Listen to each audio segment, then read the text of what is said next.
The left rear wheel of Pauline Conley's wagon had been screaming for the last 2 miles, and she already knew what the sound meant before it finally gave out entirely.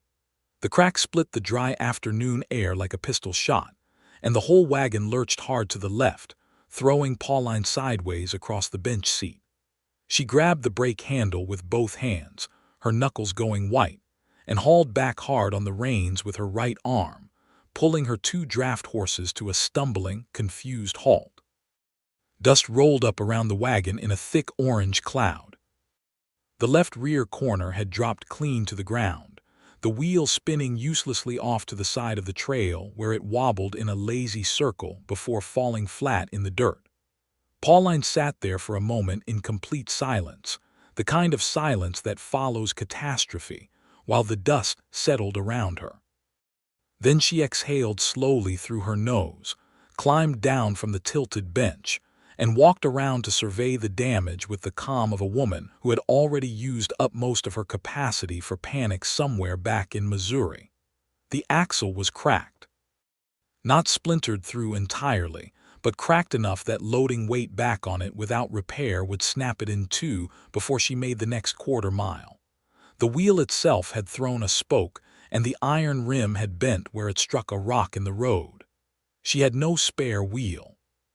She had spare rope, she had a spare axle pin, she had extra flour and salt pork, and a crate of household goods packed so tight that nothing had shifted, but she had no spare wheel, because she had not thought she would need one on a road this well-traveled. She straightened up and looked down the trail in the direction she had come. She looked ahead at the road toward Harlan's Creek. Both directions were empty. Then the first rider appeared in the distance, coming from behind her, heading west, heading the same direction she was heading. She felt a flush of relief so intense it almost embarrassed her. She raised her hand and stepped out into the road.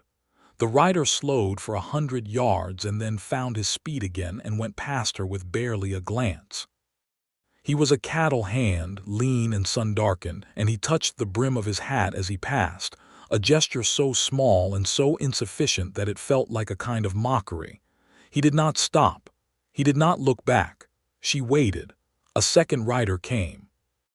Then 2 more together, side by side, talking to each other in the way men talked when they had decided not to see something. They passed without stopping. One of them glanced at the broken wagon and then at Pauline, and something moved across his face that might have been guilt, but it did not slow his horse. A freight wagon came through half an hour later, heavily loaded, the teamster riding the bench with a woman beside him, and Pauline stepped into the road and waved with both arms. The teamster pulled his horses aside to navigate around her, called out something about being late to deliver, and rolled on. By the time the sun had moved enough that the shadows changed direction and began to lengthen rather than shorten, 5 riders and 2 wagons had passed Pauline Conley on the Harlan's Creek Road, and not one of them had stopped. She had her horses unhitched from the traces so they wouldn't stand in harness under the afternoon heat. She had them tied to the wagon frame with their feed bags on.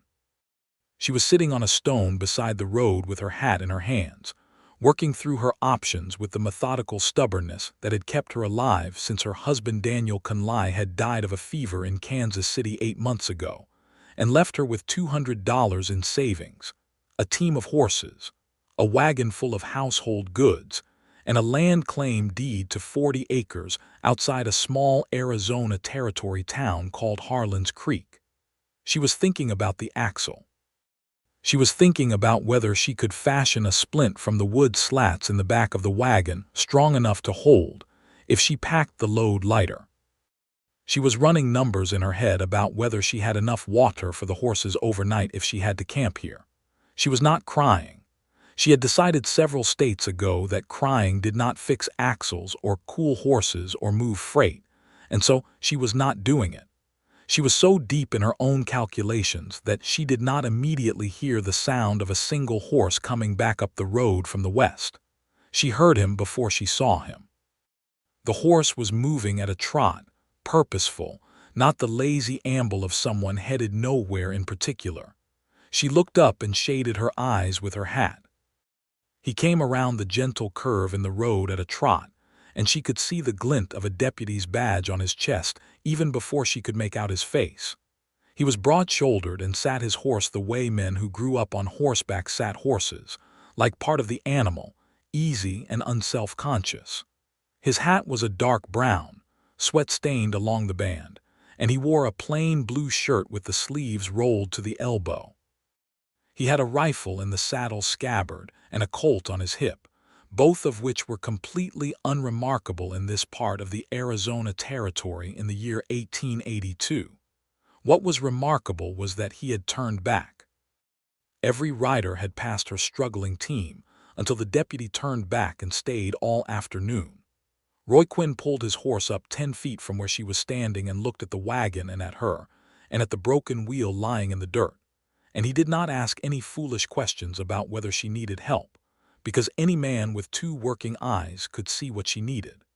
He swung down from the saddle in one clean motion and tied his horse to the side of Pauline's wagon beside her draft horses. "Roy Quinn," he said, pulling off his glove and extending his hand. "Deputy out of Harlan's Creek." "Pauline Conley," she said. She shook his hand. His grip was firm, but he did not do what some men did, which was squeeze to demonstrate something. "I have a land claim outside Harlan's Creek, 40 acres on the east side of the Ancho River." He nodded like that information mattered to him, like it was not merely something to acknowledge before moving past it. "The Henson parcel," he said. "I know it. Good soil. There's a spring on the north corner." She looked at him steadily. "There is. About 200 feet from the tree line. You'll find it in the first wet season if you know where to dig." He had already moved around to the broken wheel and was crouching beside the axle, running his hands along the crack. "Do you have any rope? And anything flat and hard? A plank, iron bar, anything like that?" "I have rope," she said, "and I have the sides off my spare crate, pine board about 3 feet. That'll do." He worked with a kind of quiet efficiency that Pauline found herself watching when she should have been looking elsewhere. Not because he was performing anything or showing off, but because there was something deeply reassuring about a person who knew exactly what they were doing. He knew what he was doing. He assessed, he planned, he acted, and he talked to her while he did it, not over her, not at her, but with her, explaining what he thought would hold and what he thought might not, and asking her opinion about the load weight in the back. She told him about the crate of household goods and the flour and the salt pork.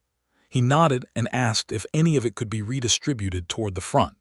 She said the flour sacks were the heaviest and she could shift 2 of them forward. He said that would make the difference. They worked together for the better part of an hour and a half. He improvised a wheel splint from the pine boards and rope, wrapping the cracked spoke with strips of cloth she cut from a spare canvas tarp. And then they wrestled the wheel back onto the axle together, which required both of them to get down in the dirt and use a leveraging system with a piece of timber he cut from a fallen branch with the hatchet she had in the back of the wagon.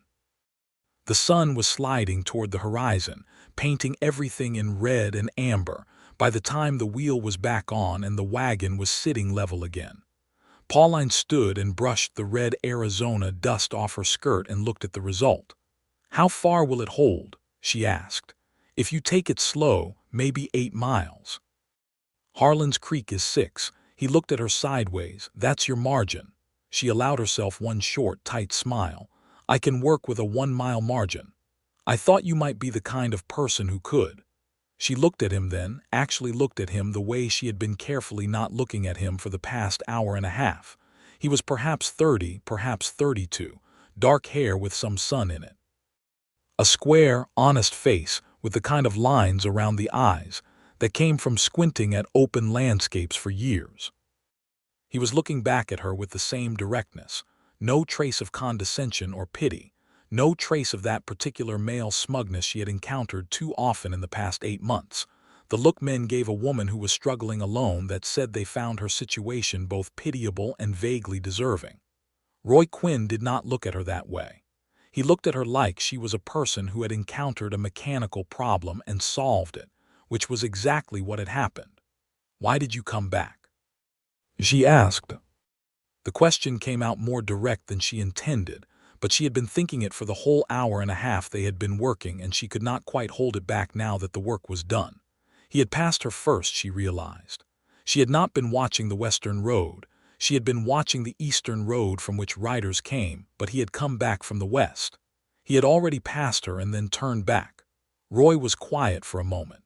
He rolled his sleeve back down and buttoned the cuff. "I was headed to check on a fence dispute on the Alcott property," he said. "Got about a half-mile past you and started thinking." "About what?" He looked at the road. "About what I'd just seen." He picked up his hat, which he'd set on the wagon seat while he worked, and turned it in his hands once. "About the fact that I'd just ridden past a woman alone with a broken-down team on a road that gets quiet after sundown, and I had told myself it wasn't my problem because I was headed somewhere else." He looked at her again. "That's not a thought I enjoy having about myself." Pauline was quiet for a moment. The horses shifted, and one of them huffed through its nose in the evening air. "Most people seem to find it pretty easy to have," she said. "I know." Something in the brevity of that answer, the absence of self-congratulation in it, struck her more powerfully than any speech would have. He hadn't come back to be heroic. He had come back because not coming back had troubled something in him, and she found that she trusted that reason more than any other he could have offered. "The fence dispute will still be there tomorrow," she said. "It will," he agreed, and he almost smiled. "Almost. I should ride with you to Harlan's Creek." "That wheel will hold, but I'd rather be there if it doesn't." She considered telling him it wasn't necessary. The words were right there, automatic and well-practiced. The words women in this territory said when they were not actually fine but had learned that saying so was the safer option. She considered saying them, and then she put them away. "All right," she said. "I'd be grateful for the company." She climbed back up onto the bench. He mounted his horse and rode alongside, matching her slow pace. The road ahead was gilded with late afternoon light, the saguaro casting long shadows across the red dirt, and Harlan's Creek was 6 miles ahead.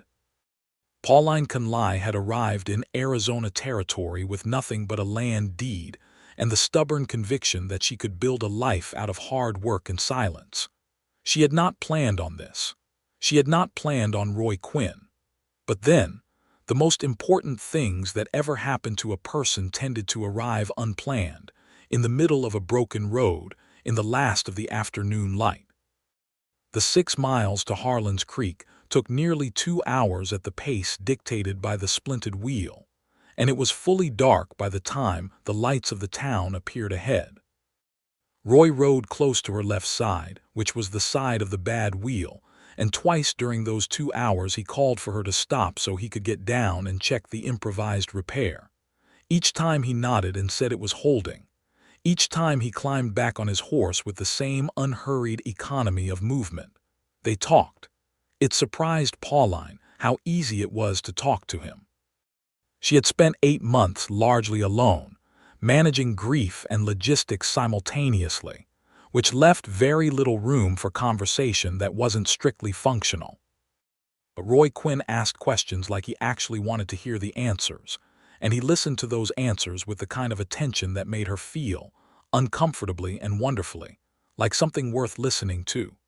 She told him about Kansas City, and about Daniel, carefully and without drama, presenting the facts of her loss as simply as she could.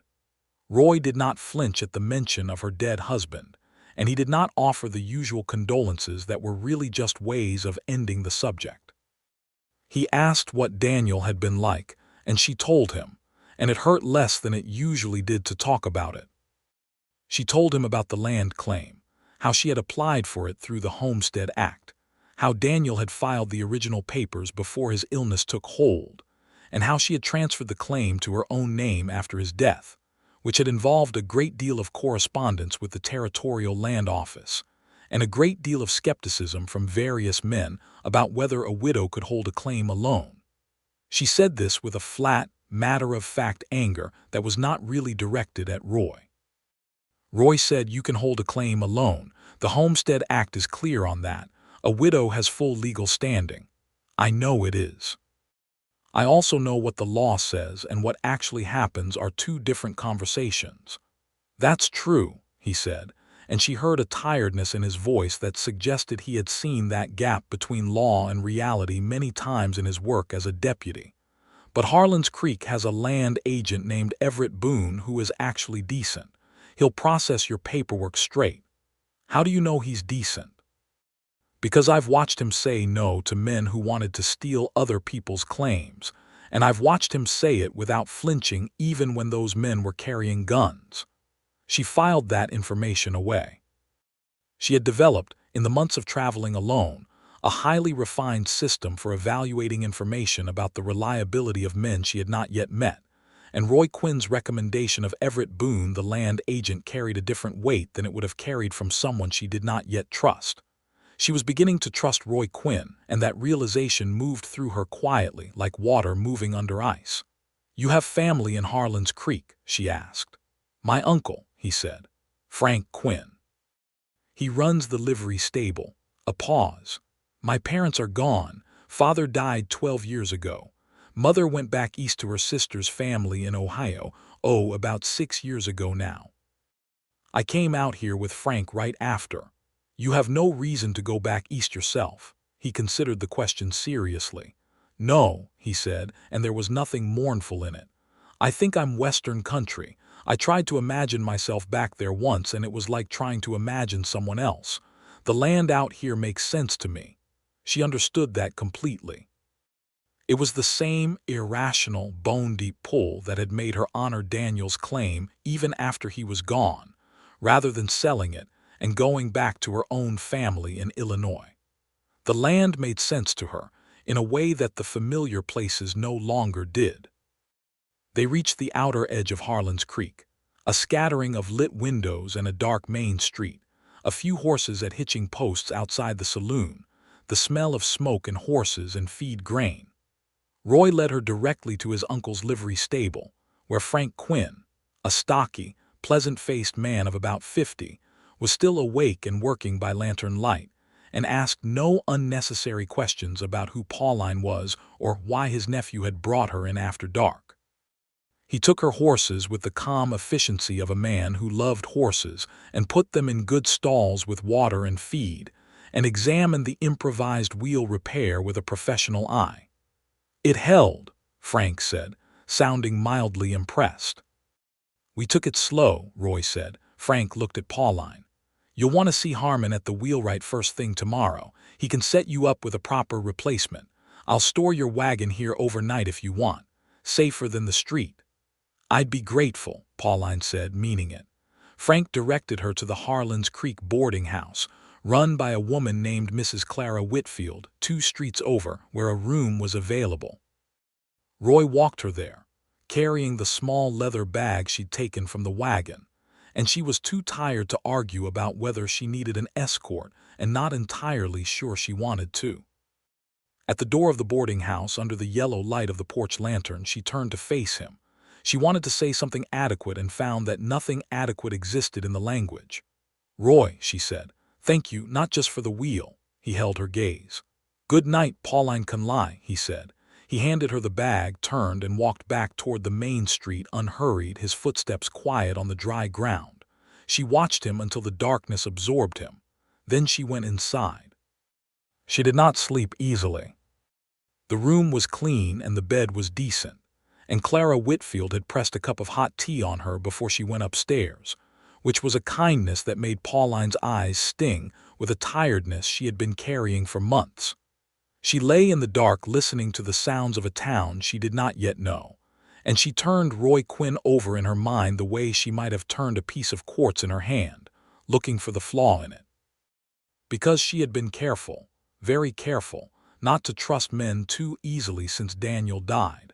Not because Daniel had been untrustworthy, but because the world had taught her loudly and repeatedly that trust given carelessly was the fastest road to catastrophe in the Arizona Territory in 1882. She had been managing her own business, her own animals, her own safety, for 8 months, and she had gotten good at it by maintaining a firm and consistent suspicion of anyone who seemed too helpful, too charming, too convenient. Roy Quinn did not seem like any of those things precisely. He did not seem to want anything from her. He had not made any suggestion that she owed him anything. He had talked to her like a person and helped her like it was simply the natural response to a situation he found himself in, and then he had walked away and gone home. That was, she thought, either the most suspicious thing of all or the most genuine, and she could not yet tell which. The morning brought a dry, brilliant light and the clatter of a town waking up. Pauline was dressed and downstairs before Clara Whitfield had finished her coffee, and Clara, who turned out to be a small, sharp-eyed woman in her early 50s, who had been running her boarding house alone since her husband went to serve in the war and never came back, served breakfast at a long kitchen table, and answered all of Pauline's questions about Harlan's Creek with the thoroughness and directness of someone who had long since dispensed with social performance. Clara told her about the town. Population about 400, not counting the ranches and farms surrounding it. A decent dry goods store, a doctor who was reliable on most things but had a weakness for whiskey that everyone knew about and accommodated. A school, recently built, for which they still needed a permanent teacher. A church. A marshal named Dob Harker who was stern and political, and his deputy Roy Quinn, who did most of the actual work and had everyone's respect without needing to be loud about it. Roy Quinn turned back to help me on the road, Pauline said, keeping her voice neutral. Clara looked at her over her coffee cup. Of course he did, she said simply, as if this required no further commentary. After breakfast, Pauline went to see Harmon the wheelwright, who was a talkative and deeply competent man who examined her broken wheel with the glee of a craftsman given an interesting problem, and told her he could have a replacement ready by end of day if she wanted to pay for the premium-grade iron rim. She said yes and paid him in cash. Cash she had been saving carefully, cash she needed to protect. But a good wheel was not something to be economical about in a territory where bad roads could strand you in worse places than she had been stranded the day before. She went next to the land agent's office, which was a small, tidy building on the main street with Everett Boone's name painted in clean letters on the window. Everett Boone turned out to be exactly as Roy had described him, a meticulous, gray-haired man with bifocal spectacles and an ink-stained desk who examined her deed and transfer papers with great care and asked several precise questions about the Kansas City transfer process, and then sat back and said, "These are all in order, Mrs. Conley. The land is yours. I'll register the final transfer today."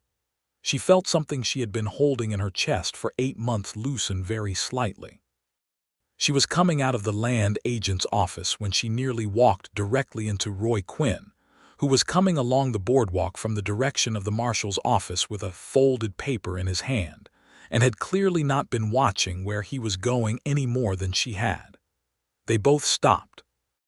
There was a moment of startled recognition, and then they both moved slightly to the side, and then both moved to the same side, and then both made the small, helpless, apologetic movement of two people trying to untangle a purely physical misunderstanding. And Pauline felt something that she had not expected, which was that she wanted to laugh. She did not laugh. But the impulse was there, bright and sudden and surprising. "The land is registered," she said. Roy seemed genuinely pleased by this. "Good. Did Boone give you any trouble?" "None at all. You were right about him." "I usually am about people," he said, and then seemed to regret how that sounded. "I mean, I try to be. I'm wrong sometimes." "What does that feel like?" He looked at her sideways. "Like losing at chess to yourself," he said, "because you had enough information to know better." That was such an unexpectedly precise description that she laughed before she could stop herself. And the sound of her own laugh surprised her almost as much as the impulse to produce it had. Roy Quinn smiled. It was the first full smile she had seen from him, and it changed his face in a way that was, she thought very privately, dangerous in the best possible sense of the word. It was a smile of genuine warmth, unguarded, and it lasted about 3 seconds before he put it away and returned to his more usual expression of calm attentiveness. She looked away down the street. "I need to go to the dry goods store," she said.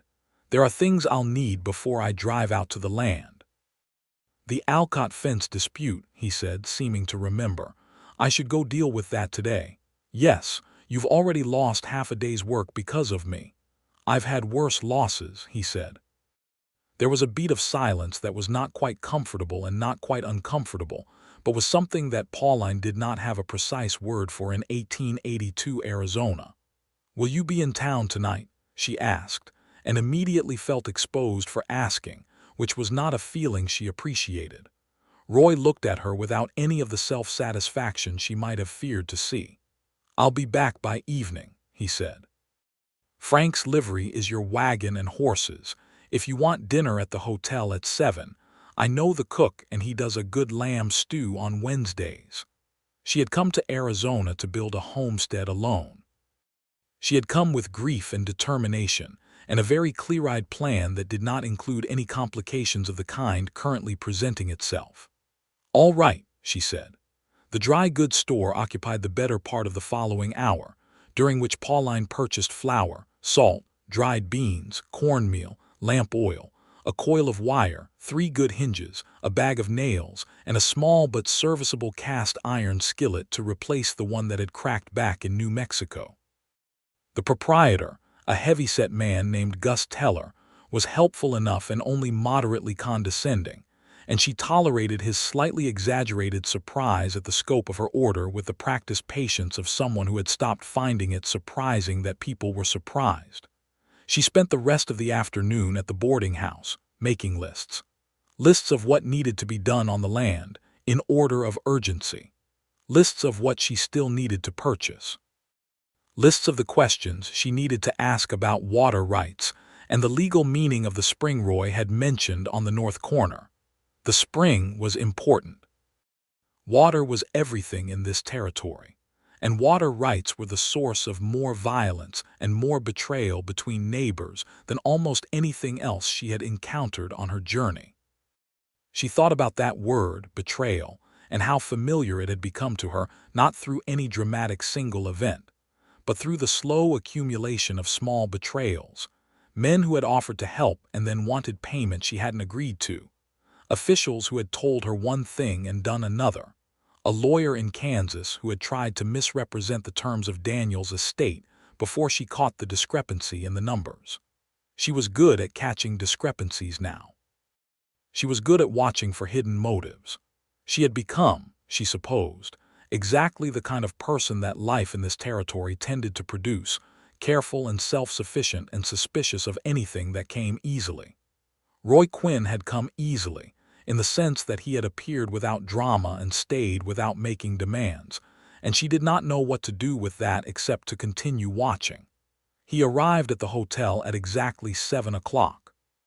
He had changed his shirt, she noticed, and he had washed the trail dust off his face, and he looked more settled in himself than he had on the road, less purely functional. He stood when she came in, which she had not expected, and he pulled out her chair, which she did not need but which she found she did not mind. The lamb stew was, as promised, excellent. They talked about the fence dispute on the Alcott property, which turned out to be less about a fence and more about an old dark past between the Alcott family and their neighbors the Dwyers, a long-standing grievance about a water rights document from 15 years ago that Roy had spent the better part of the afternoon untangling. He described the process of it with the dry, careful precision of someone who had learned to find the real problem underneath the presented problem, and Pauline found herself asking questions because she was genuinely interested, not because she felt obligated to be interested. "The Dwyer side has the better legal claim," he said, "but the Alcotts have been farming that water for 12 years, and they'd have to reroute their entire irrigation system if the original boundary was enforced. So what you actually have is a legal question and a practical question, and they point in different directions. How did you resolve it?" "I told them both they had until the 1st of the month to come up with a shared agreement, and if they couldn't, I would present both claims to Marshal Harker, who would present them to the territorial court, and neither of them would have any say in the outcome." "Did they like that?" "They hated it," he said, "but they started talking to each other on the way out, which they hadn't been doing, so I'm cautiously optimistic. She had 2 glasses of wine with dinner, which was one more than she usually allowed herself. And by the time they were drinking the very good coffee the hotel cook produced, she felt a relaxed warmth that was pleasant enough but also that she eyed with some suspicion. She did not enjoy the sensation of her own defenses softening. She had built those defenses with intention. Roy was watching her with a quiet attention that she was starting to recognize as characteristic of him, not invasive, not aggressive, just present, fully, genuinely present. "You're wondering about me," she said. It was not a question. "I'm interested in you," he said with the same directness she had begun to associate with him. "That's not the same thing." "How are they different?" He considered it. Wondering is about filling a gap. You wonder because something is missing that you need to complete a picture. Being interested is different. Being interested means the picture you have is already good and you want more of it because the more you have the better it gets. She was quiet for a moment. Then she said, "That is either a very clever line or a very honest thing to say." "I don't have a lot of patience for clever lines," he said. She believed him. The evening ended at 9 o'clock, which was not late by Eastern standards but was quite late for Harlan's Creek. Roy walked her back to the boarding house, and they stood on the porch steps in the cool night air, the stars incredibly thick and brilliant above them, the way they only were in desert country far from the lights of cities. Pauline looked up at them and felt something shift in her that she could not quite name. "I'll drive out to the land tomorrow," she said. "I know a good route that avoids the worst of the dry wash crossings," Roy said. "I can draw you a map. Or you could show me." The offer was out before she had approved it. She felt herself go still, waiting to see what he would do with it. Roy Quinn did not leap on it. He did not look triumphant or satisfied. He just looked at her with those steady dark eyes and said, "I have the morning free. I'll come to the boarding house at 8 if that works." "8 is fine," she said. She went inside. She stood in the hallway for a moment, listening to the sound of his footsteps retreating, and she thought, with the same methodical care with which she thought about axles and water rights and fence disputes, that she was in very serious trouble. The kind of trouble she had not expected to want. She slept deeply and without difficulty for the first time in 8 months. The drive out to Pauline's 40 acres was everything she had been imagining for the better part of a year. Roy rode alongside her wagon as she drove, and he showed her the route he had promised, a clean track that avoided the worst of the drainage crossings and brought them out on the eastern edge of the Ancho River bottom, where the land was flat and river-watered, and the soil was dark with moisture, even in the dry season. She stopped the wagon at the boundary post that marked her claim and sat very still looking at her land.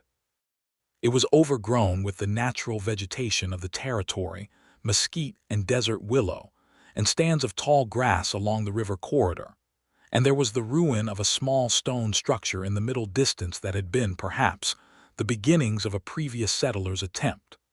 But the land itself was beautiful in the austere, demanding way of the desert, nothing soft about it, nothing given easily, but everything there in abundance if you knew where to look and were willing to work for it. "The spring," Roy said, and pointed north along the tree line. They walked to it together, leaving the horses tied to the wagon. He had been exactly right about the location, approximately 200 feet from the tree line, and she could see where the ground was slightly darker, and where a small seep of moisture made a patch of ground slightly different in color from the surrounding earth. She crouched down and pressed her palm flat against the earth and felt, faintly, the underground cold of it. "If you dig here and line the well properly, you'll have reliable water year-round," Roy said. He was standing a few feet back, giving her space to be with the land, she realized, without hovering. "I'll need to hire someone to dig it," she said, standing up and brushing her hands on her skirt. "My Uncle Frank can recommend 2 or 3 good men. There's a fellow named Vicent Torres who does well work in irrigation. He's reliable and he's fair with his pricing." "Roy," she said, looking at him directly. "Yes. You know everything about this town." He seemed to think about whether this was a criticism. "I know what matters," he said carefully. "I've been here long enough." "That's not a criticism," she said. "It's useful. I need everything I can learn, and I have no one to learn it from." Something passed across his face at that briefly. "You have someone to learn it from now," he said quietly, "if you want." She was aware of the weight of that sentence, the care with which it had been placed. Not a declaration, not a demand, not a promise he might not be able to keep. An offer. A simple, genuine offer. They were standing in the middle of her land with the Arizona sun bearing down bright and clean on the mesquite and the distant red cliffs and the dark line of the river cottonwoods, and she was acutely, almost painfully aware of the 2 feet of space between them, and of the fact that she wanted to close that distance in a way that startled her with its force. She did not close it. Not then. "Thank you for bringing me out here," she said. "Thank you for letting me," he said. They drove back to town in the late morning heat, talking about practical things, well digging and fence posts, and the question of whether she should winter in the boarding house before moving out to the claim permanently or try to get some basic structure built before the cold season. Roy was practical and thoughtful in his input, offering information rather than directives, letting her reach her own conclusions, and only adding to them rather than supplanting them. She was beginning to see a pattern in him. He was a man of strong opinions who had learned, or perhaps been born knowing, the difference between an opinion held for oneself and an opinion imposed on another. He had views about almost everything, she could tell, but he offered them carefully, as gifts rather than instructions, and waited to see if they were wanted. She thought about the riders who had passed her on the road. She thought about the automatic, careless dismissal of her need. She thought about the fact that Roy Quinn had turned back not because he was required to, not because anyone would have known if he hadn't, but because something in him had refused to be the kind of man who didn't. There was a word for what that was, she thought, and the word was integrity, and she had encountered so little of it in the past year that she could still feel the surprise of it. The days that followed established themselves into a pattern that Pauline Conley recognized, with some mix of pleasure and alarm, was becoming necessary to her. She spent her mornings on the land, driving out early and working through whatever task was most pressing. She had hired Vicent Tours, who turned out to be exactly as Roy had described him, methodical and expert and fair, and he began work on the well at the spring site with 2 young men who worked efficiently and asked sensible questions. The stone foundation of the old structure in the middle of the property turned out to be solid enough to build from, and she began to plan a small house around it, drawing diagrams at the boarding house kitchen table in the evenings with Clara Whitfield occasionally looking over her shoulder and offering opinions. Roy came by most evenings. Not every evening, which she appreciated because it left room for her to miss him. And she was just honest enough with herself by this point to acknowledge that she did miss him on the evenings he didn't come. He would stop at the boarding house after his rounds, and sometimes they ate supper together at the hotel, and sometimes they just sat on Clara's porch in the cooling evening and talked, which was its own pleasure, talking to someone who listened and thought and responded with genuine engagement. He told her more about his history during those evenings. He had been a deputy for 4 years, had been offered the marshal position twice when Dob Harker had briefly seemed likely to step down, and had declined both times. She asked him why, expecting some complicated political answer, and he said simply that he preferred to be useful rather than authoritative, and that marshals tended to spend too much time managing perceptions and not enough time managing problems. She told him more about her own history, about Illinois and her parents, who were both gone, about meeting Daniel Conley at a cousin's wedding when she was 20 and marrying him within the year because they had recognized something in each other that was worth staying near, a similar kind of stubbornness, a similar capacity for silence, a similar preference for doing over talking. She told him about the early years of their marriage, which had been genuinely happy, not dramatically or expensively happy, but full, companionate, honest. Roy listened to all of this without the flinch she had expected, the discomfort some men showed when a woman talked about having loved someone else deeply and sincerely. He seemed to understand that loving someone who was gone did not diminish the capacity to feel something new, that grief and feeling were not opposites, and that the presence of one did not erase the legitimacy of the other. "Daniel sounds like someone worth missing," Roy said one evening. "He was," she said simply. They sat in silence for a while after that, the pleasant silence of two people who did not feel the need to fill space with words, and the stars came out overhead, and the night insects started their small, persistent music. And Pauline thought that she had not felt this way, this specific warmth that was not happiness exactly but something deeper and quieter than happiness, in a very long time. The crisis arrived, as crises in 1882 Arizona tended to do, without much warning and with considerable force. It was 3 weeks after Pauline's arrival in Harlan's Creek, and she was at her land supervising the finish work on the well when Vicent Torres came to her with a tight, worried expression and told her that 2 men had arrived at the boundary of her property and were claiming the land was theirs. She walked to the boundary post, keeping her pace controlled and her face calm, and found 2 men on horseback, one heavyset and roughly 60, the other younger, and with the particular look of someone who had spent a great deal of his life relying on the threat of violence to manage situations. The older man introduced himself as Clyde Marsh and said that the 40 acres on the east side of the Ancho River had been promised to him by a verbal agreement with the previous claim holder, a man named Henson, who had sold out and gone back east. Pauline listened to this without interruption. Then she said, "Mr. Marsh, I have a registered deed of title for this land, properly transferred through the Territorial Land Office. A verbal agreement is not a legal instrument. If you have a contrary claim, you're welcome to bring it to the land agent in Harlan's Creek, and I will meet you there." Clyde Marsh's face darkened. "Little lady," he began. "Mrs. Conley," she said flatly. The younger man, who had not introduced himself, laughed. It was not a pleasant laugh. "Mrs. Conley," Marsh said, with elaborate false courtesy that was actually less respectful than just saying little lady. "I've been ranching this territory for 20 years, and I have neighbors and friends in this town who understand how things work out here.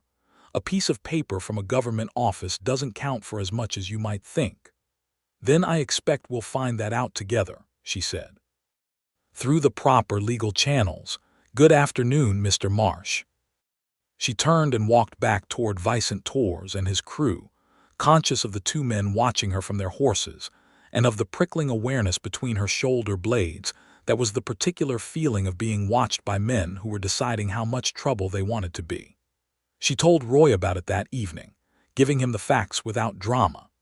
She watched his face as she spoke, and saw the controlled tightening around his jaw that she was learning to read as the sign of genuine anger held carefully in check. "Clyde Marsh," Roy said when she had finished.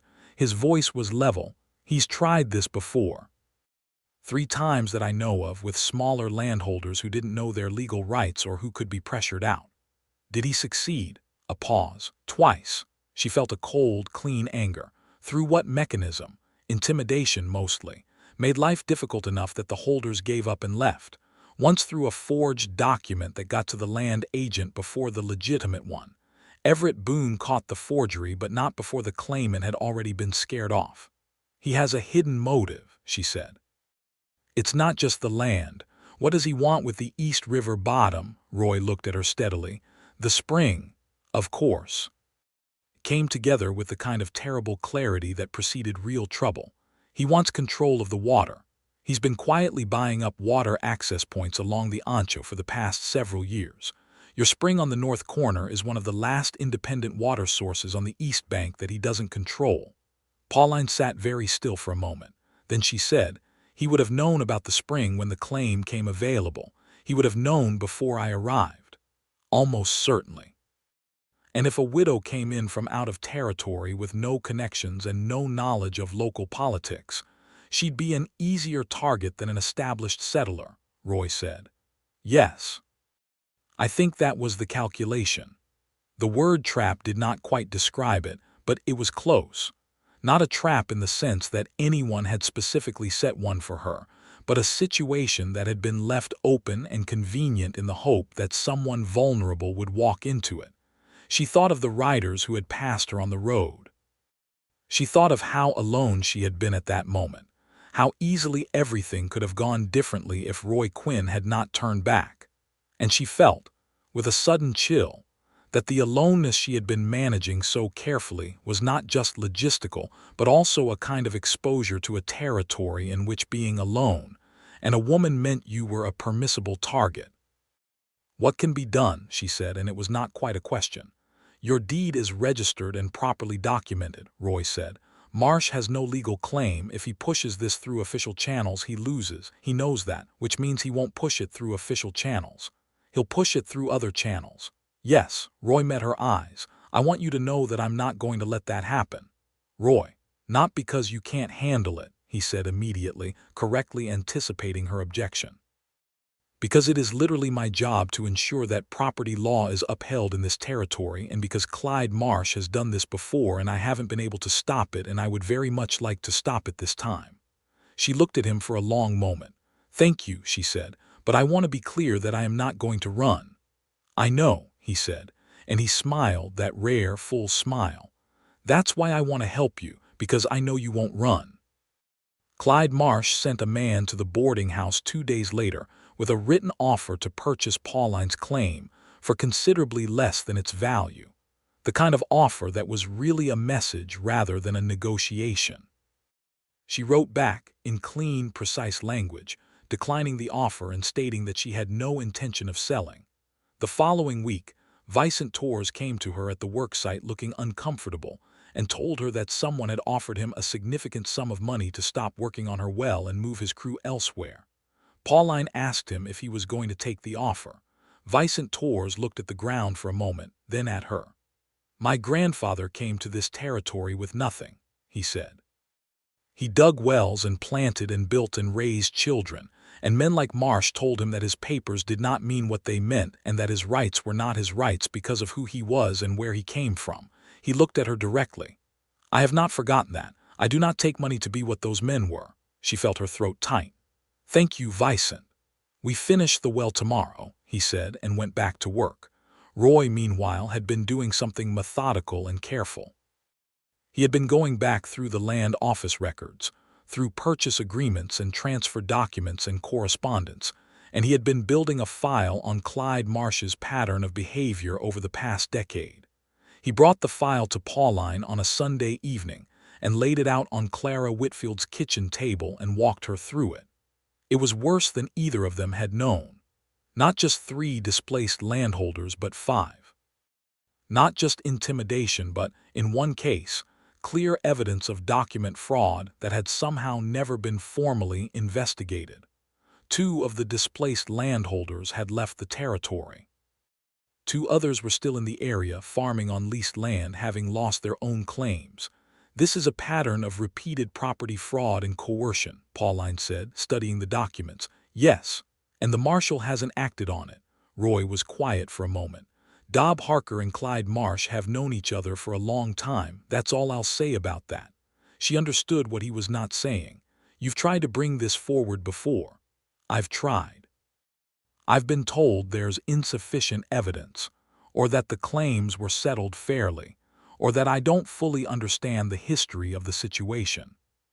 His voice was carefully neutral, but she heard the exhaustion of years of swimming against a current that had the full force of the existing power structure behind it. "Is there a circuit court?" "Judge Elias Warfield. He comes through Harlan's Creek twice a year. He's due in 6 weeks. Can you bring this file to him directly?" Roy looked at her. "Not through official channels. Harker would intercept it." "Then not through official channels," she said. They looked at each other across Clara's kitchen table, and something shifted between them. Some new dimension of partnership and trust that was different from what had been building before, sharper-edged and more urgent. They were no longer 2 people finding their way cautiously toward something unnamed. They were 2 people standing on the same ground against a common threat, and the standing together had a clarity to it that was, in its own strange way, more intimate than anything they had yet shared. "Pauline," Roy said, and his voice was different, lower and more careful. She looked at him. "I want to tell you something, and I want to tell it to you plainly, without any kind of performance or calculation," he said. "Because I think you'd rather I said it plainly than any other way." "I would," she said, her voice quiet. "I have not felt about anyone what I feel about you," Roy said, "in my whole life. And I think you deserve to know that, because you're about to do something that could be dangerous, and I don't want you to do it without knowing that there is a person in this territory who—" He stopped. He started again. "Who would miss you profoundly if anything happened to you? Who would be substantially diminished by your absence from the world?" Pauline Conley sat across from Roy Quinn in Clara Whitfield's kitchen with the kerosene lamp burning between them and the documents of Clyde Marsh's dark past spread across the table, and she felt something in the very deepest part of her give way, not break, but give way like a door that has been locked a long time finally opening on its own hinges. "Roy," she said. "You don't have to say anything," he said quickly. "I'm not asking for anything. I'm going to say something," she interrupted. "Please let me say it." He stopped. "I came here alone on purpose," she said. "I came here determined to need no one, to want nothing that might be taken from me, because everything I had wanted before had been taken from me, and I had survived it, but I did not especially want to do it again." She looked at the lamp flame. "And then a deputy turned back on a road in the middle of the afternoon, and every careful calculation I had made about what I needed and didn't need has become considerably less clear than it was." She looked back at him. "I feel about you the same way you feel about me, Roy, and that is about as plainly as I know how to say it." The silence that followed was full and warm, and entirely unlike the careful silences they had been keeping. Roy reached across the table and put his hand over hers, and she turned her hand over and held his. And they sat that way for a long time with the Arizona night outside the window, and the lamp burning between them, and the documented evidence of Clyde Marsh's crimes spread around them like a map of everything that still needed to be done. The next 6 weeks were the most complicated, and simultaneously, the most alive Pauline had felt in years. She continued her work on the land every morning, and the well was completed by Vicent Torres and his crew, and the clean, cold water that came up from the desert aquifer felt like a promise kept. She hired a local carpenter named Ben Skaggs to begin framing the walls of her house around the old stone foundation, and she drove out every day and worked beside him, and watched the structure take shape against the Arizona sky with a fierce, private pride. In the evenings, she worked with Roy on the Marsh file, adding to it, organizing it, drafting a clear and formal summary of the pattern of fraud and coercion that could be presented to a judge. Roy had quietly made contact with 2 of the displaced landholders, a man named Potts who was farming leased land on the south side of town, and a widow named Hendricks who had lost her claim 4 years ago, and had been wanting to speak about it to someone with authority for years, and both of them agreed to provide sworn statements. They also fell in love completely and without reservation during these 6 weeks. In the same way the house was being built, steadily and practically, and with a great deal of hands-on labor.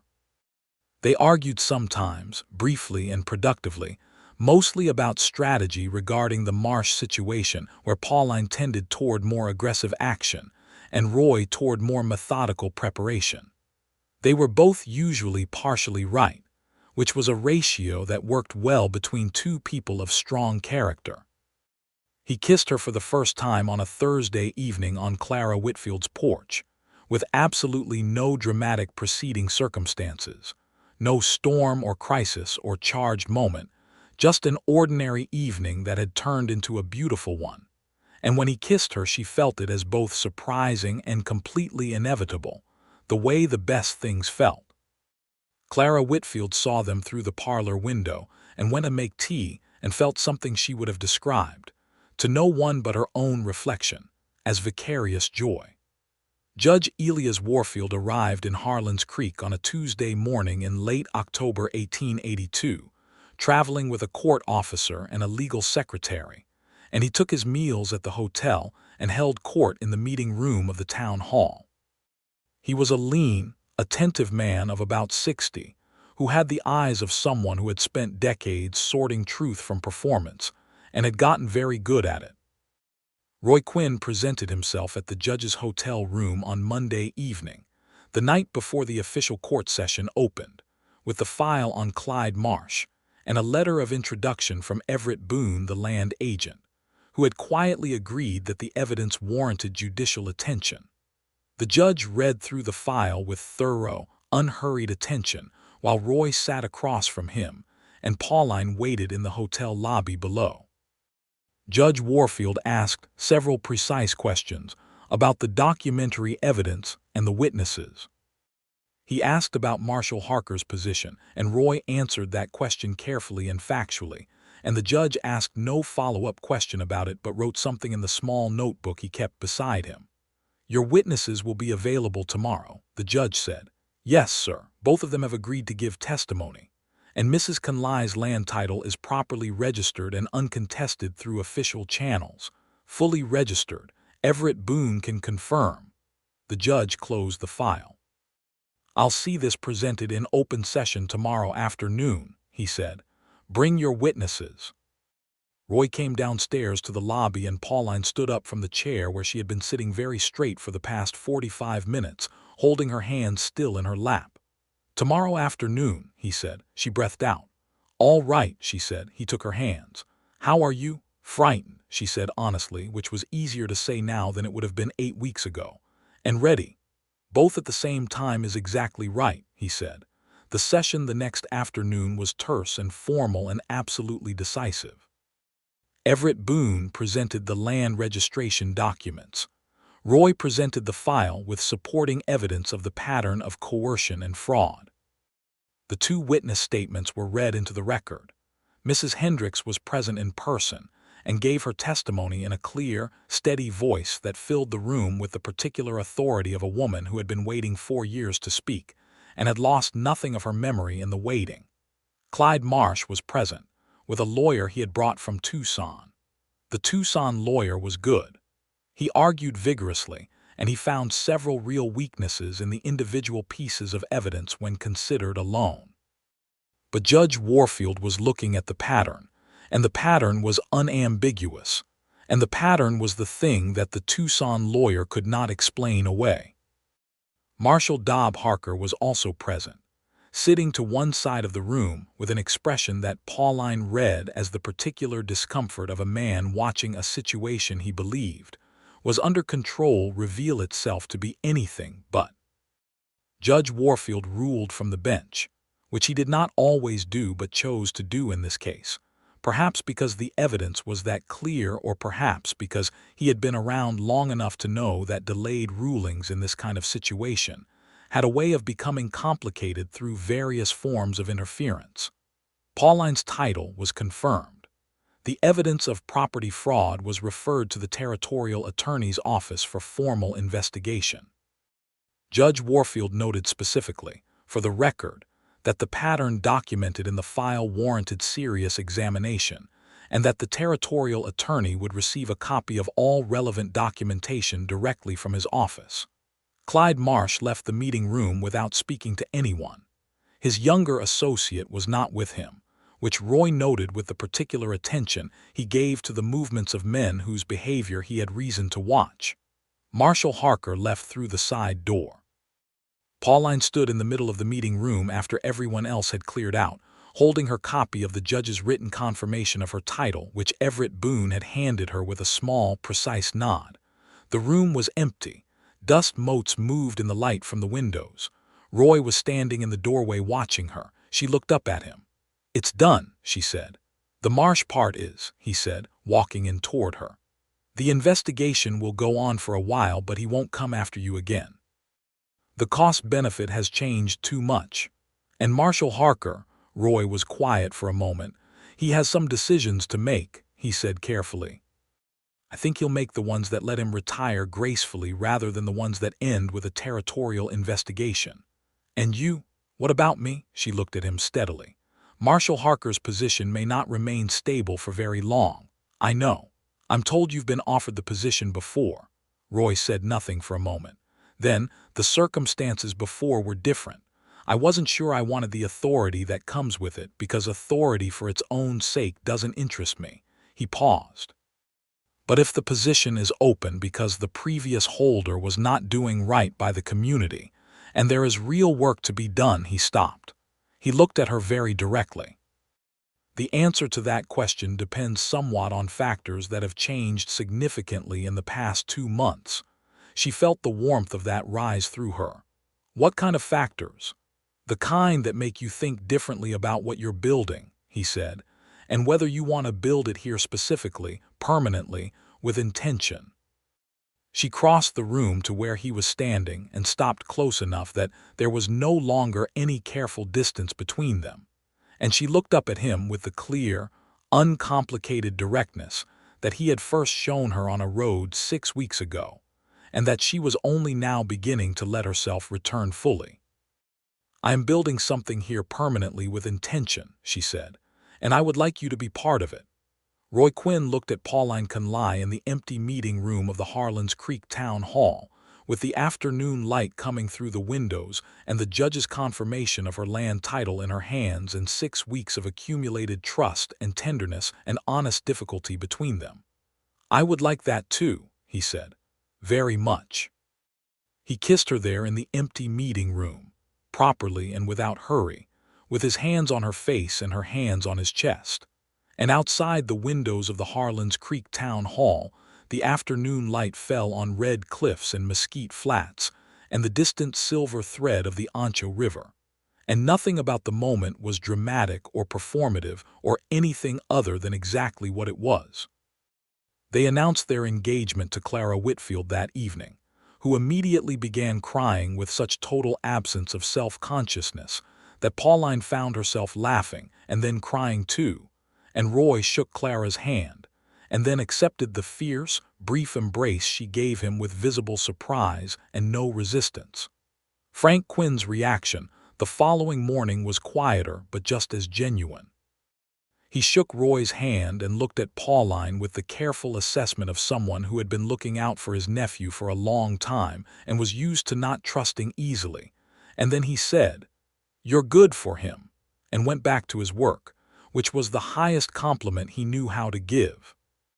They were married in the Harlan's Creek Church 6 weeks later, on the first Saturday in December, in a quiet ceremony with Clara and Frank and Everett Boone and Vicent Torres and Ben Skaggs, and the better part of the town's decent population in attendance. The minister was a young man who was slightly nervous performing the ceremony, and Roy was not nervous at all, which Pauline found reassuring, and she herself felt only the warm, clear certainty that she had felt since the evening in Clara's kitchen when they had both said plainly what they felt. She wore a dress of deep blue wool that Clara had helped her make, and her hair was pinned up with the small silver combs that had been her mother's, and she carried a small bunch of the desert marigolds that grew along the river corridor. Roy wore his good dark coat and a white shirt, and the deputy's badge that he would hand back to Marshal Harker before the month was out. She made her vows in a steady, clear voice, and meant every word of them. He made his with the same directness he had brought to every honest thing he had said to her since the first afternoon, and she heard in them not performance but truth, the careful, durable kind of truth that she had learned to trust completely. When the minister said they were married, the people in the church made the sounds people make at weddings, warm and spontaneous, and Roy Quinn kissed his wife with the particular combination of tenderness and certainty that Pauline Conley had not expected to find in Arizona territory, and had found anyway. The house on the land claim was livable by December, small but sound, with the stone foundation that Vicent Torres had examined and approved, and the frame walls that Ben Skaggs had built straight and tight, and a good iron stove that Roy had selected with the same careful thought he brought to everything. They moved in the week after the wedding, carrying their few combined possessions in Roy's borrowed wagon, and Pauline stood in the doorway of her completed house on her registered land with her husband beside her and felt something she wanted to call arrival. She had arrived, not just in the physical sense, though she had driven more than 1,000 miles to get here. She had arrived at the life that she had been building toward through all the grief and difficulty and solitary determination of the past year. And the life was better than she had dared to plan it, because it contained a person she had not planned for. Marshal Dobb Harker resigned his position in January, as Roy had predicted, before the territorial inquiry had progressed far enough to remove him formally. Roy was appointed to the position by the territorial governor, who had received a recommendation from Judge Warfield and from Everett Boone, and who approved the appointment in a letter that arrived on a cold, brilliant February morning, and that Roy read standing at the kitchen table with his coffee cooling beside him. Pauline watched him read it. "Well," she said. He set the letter down. "Marshal Quinn," he said, testing the sound of it, "does it fit?" He considered it seriously, turning it over the way she had seen him turn everything serious over, thoroughly and without rush. Then he looked at her. "Yes," he said, "I think it does, with the right reasons behind it. The right reasons being the same reasons I turned back on that road," he said simply. She came around the table and kissed him, morning coffee and all, and he held her close in the cold February morning, with the Arizona light coming white through the windows and the sound of the land outside beginning its slow progress toward the spring that was still months away. Clyde Marsh's formal charges were brought by the Territorial Attorney's Office in March, constituting fraud and property coercion, and the two displaced landholders whose claims had been illegally taken received restitution through a court settlement process that Everett Boone and the new Marshal Quinn oversaw together with meticulous care. It was a slow process and an imperfect one, because justice in 1882 Arizona was rarely fast or perfect, but it was real, and it moved in the right direction, and Mrs. Hendricks got back a cash settlement that allowed her to purchase a different small parcel and farm her own land again, which she did with a fierce, quiet satisfaction that made Pauline feel something approaching joy every time she saw it. Vicent Torres came to the Conley Quinn house in April with his wife Maria and their 3 children for a Sunday supper that Pauline made from the first of the kitchen garden she had planted in the warming weeks of late March. It was a meal of ordinary abundance: beans and cornbread and salt-cured pork, and the dried apple pie that Clara Whitfield had taught Pauline to make during the winter months. And they ate at the long table in the house that was no longer just livable, but had begun to feel genuinely like a home. Vicent Torres and Roy Quinn talked about water rights and the spring on the north corner, and the question of whether the territorial water law was going to be updated in the upcoming legislative session.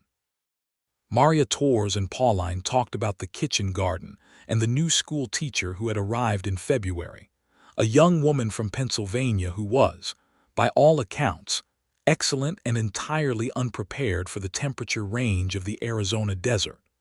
The Torres children ran circles around the outside of the house until they were tired and then fell asleep in a collective heap in the corner of the front room, which made Pauline laugh. Roy watched her laugh from across the table, with an expression she recognized now as the one he used when he was feeling something large and had not yet found the words for it. She caught his eye and he held her gaze for a moment, and there was a whole conversation in it that they would have later, in the quiet after their guests had gone home. What they were thinking about, both of them in their different interior ways, was what came next. What the house looked like with small shoes by the door. What it sounded like with another voice in it. What it meant to build something here that outlasted both of them. She was expecting their first child by May, which she confirmed with the Harlan's Creek doctor on a Wednesday morning, and told Roy that same evening, when he came home from the marshal's office with dust on his boots and his hat in his hand, and the particular end-of-day tiredness of a man who had been managing other people's problems for 8 hours.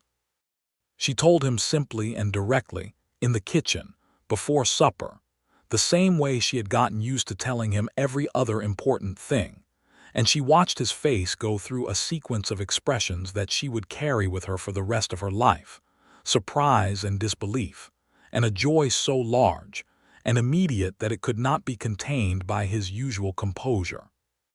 He crossed the kitchen in 2 strides and held her, and she held him back, and neither of them said anything for a long moment, because everything that needed to be said was already said, had been said on a road in the late afternoon with a broken wheel in the dirt and every other rider already gone.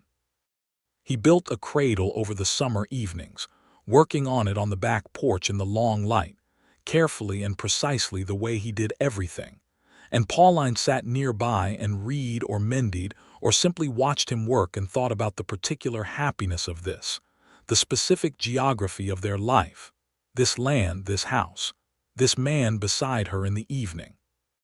Their son was born in October, which made him precisely a year younger than the day Pauline had arrived on the Harlan's Creek road with a broken wheel and a stubborn plan, and no idea what was coming. They named him Daniel Roy Quinn, for both the men whose lives had shaped hers, and he was a loud, vigorous, enormously opinionated baby who seemed from his first days to have inherited the stubbornness of both his parents in full measure. Roy held his son on the first evening with the same expression he had worn in the kitchen when Pauline had told him, that open, unguarded joy, and she watched them together from where she was resting in the bed Clara Whitfield had helped her through the labor in, and she thought that she had been right all those months ago, when she had looked at Roy Quinn on the porch steps under the Arizona stars and felt something shift. The most important things arrived unplanned. The most important things arrived on broken roads in the middle of the afternoon, when you were sitting by the side of the trail running numbers in your head and had stopped expecting anyone to stop. Clara Whitfield became, in all practical ways, Daniel's grandmother, arriving on Sundays for supper with the same consistency, and bringing small gifts of increasing impracticality that delighted him as he grew.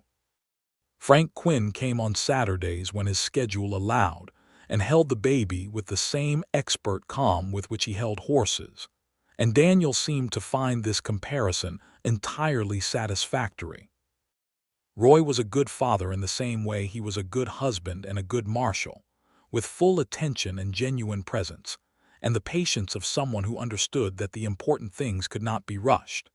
He read to Daniel in the evenings when the boy was old enough to listen, not nursery rhymes and fairy stories but real stories, the kind with actual plots and consequences, and Daniel listened with his dark eyes wide and serious, and his father's same expression of concentrated attention. Pauline ran the farm, which expanded in the second year to include a small dairy herd and a kitchen garden large enough to preserve for winter, and she did it with the methodical competence that had always been the core of her, but with a satisfaction now that she had not had when competence was purely a survival mechanism. Competence in service of a life you had chosen and loved was a different thing entirely. Vicent Torres remained a neighbor and a friend. He sank a second well on his own adjacent property the following spring using the technique he had refined working on Pauline's, and the two families helped each other through the labor-intensive seasons the way neighbors in that territory had always helped each other, the kind of reciprocal, practical mutual aid that the land demanded, and that was, she had come to believe, one of the truest forms of human community. The territorial investigation of Clyde Marsh concluded in the autumn of the second year, with a formal conviction on 2 counts of property fraud. Marsh's ranching operation was significantly reduced, several of his acquisitions having been found to be tainted by the fraudulent activity documented in Roy's file. He did not return to Harlan's Creek after the conviction, and nobody was especially sorry about his absence. Dob Harker retired to his family in New Mexico and was not heard from again.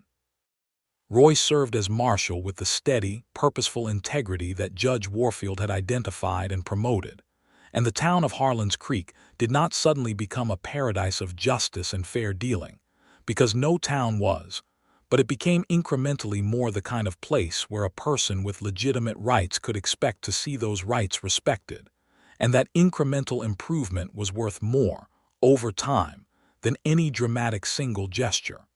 Mrs. Hendricks came to Pauline in the spring of the third year with a basket of vegetables from her new garden and stayed for tea, and they talked for 2 hours about everything and nothing. And when she left, she embraced Pauline with a warmth that was entirely unself-conscious. And Pauline felt the specific, real weight of being connected to a place, and its people, of being known.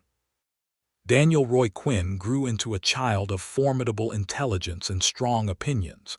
And when Pauline's second pregnancy brought them a daughter in the winter of the third year, whom they named Frances Clara Quinn, after both the women who had meant most to Pauline in her Arizona years, Daniel greeted his sister with the characteristic combination of uncertainty and fierce protectiveness that would define their relationship for the rest of their lives. Frances was different from her brother from the first hour, quieter and more observant, with Pauline's steady gray eyes and Roy's patience, and she and Daniel formed the complementary partnership that siblings sometimes found, the loud one and the quiet one, the charger and the thinker, and Pauline watched them together in the way she watched everything in her life now, with the full, unhurried appreciation of someone who knew the difference between abundance and its absence. On a Sunday afternoon in the spring of that third year, Pauline stood at the north corner of her land where the spring ran clean and cold up through the desert earth, and she looked across the 40 acres toward the house where she could see Roy on the porch holding Frances while Daniel ran in circles around the yard, and she thought about the road. She thought about the long road from Illinois to Missouri to Kansas, to New Mexico to the Arizona Territory, and about the morning she had climbed onto the wagon bench in Kansas City with everything she owned and the address of a land claim she had never seen, and about all the miles and all the difficulty, and all the solitary determination that had brought her to the exact moment when a wheel had broken, and the sun had beaten down and rider after rider had passed without stopping. She thought about the sound of a single horse coming back along the road from the west. She thought about Roy Quinn swinging down from his saddle and not asking foolish questions and putting his hands on her axle problem and talking to her like a person. She thought about his face when he had said, "I have not felt about anyone what I feel about you." And she thought about the night Daniel was born, and the morning she had found out she was expecting Frances, and the 100 ordinary evenings on the porch and the 100 ordinary mornings in the kitchen and everything between. And she felt the whole of it settle in her chest like the certainty she had always been capable of but had learned, slowly and through hard practice, to trust. She walked back across her land toward her house and her family, through the spring afternoon light, past the well Vicent had dug, and the kitchen garden coming in green after the winter, past the fence line that she and Roy had built together in the first summer, past the stone foundation that had been there before her and would be there long after, and she thought that this was what it meant to arrive at a life that was yours completely, earned and chosen and full. Roy looked up from the porch and saw her coming, and the expression on his face was the one she had loved most since the beginning, the full, unguarded attention he gave her, the same attention he had given her on the road when he came back, and she had still been a stranger with a broken wheel and a stubborn plan, and no idea what was coming.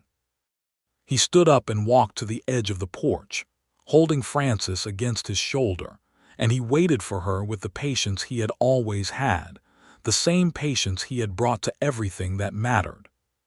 She climbed the porch steps, and he put his free arm around her, and she leaned into him, and they stood together in the spring afternoon looking out at the 40 acres and the distant red cliffs and the silver line of the Ancha River. And Daniel Quinn came thundering up the porch steps to tell them something important about a lizard he had found, and Frances stirred against Roy's shoulder and made the sound she made when she was deciding whether to be awake or not. The house held all of them. The land held the house. The life they had built held everything, stable and real and fully, completely, irrevocably theirs. Every rider had passed her struggling team until the deputy turned back and stayed all afternoon. And from that afternoon came everything: the argument about strategy in Clara's kitchen, and the walk to the spring and the files spread across the table, and the vows made in December light, and the son named for two men she had loved, and the daughter named for two women who had witnessed it all, and the 1,000 ordinary evenings that were the real substance of a life. Unremarkable and irreplaceable, and more than enough, more than enough. More than she had known to ask for when she set out alone from Kansas City with $200 and a land deed, and the stubborn conviction that she could build something out of nothing. She had been right. She had built something. She had built everything.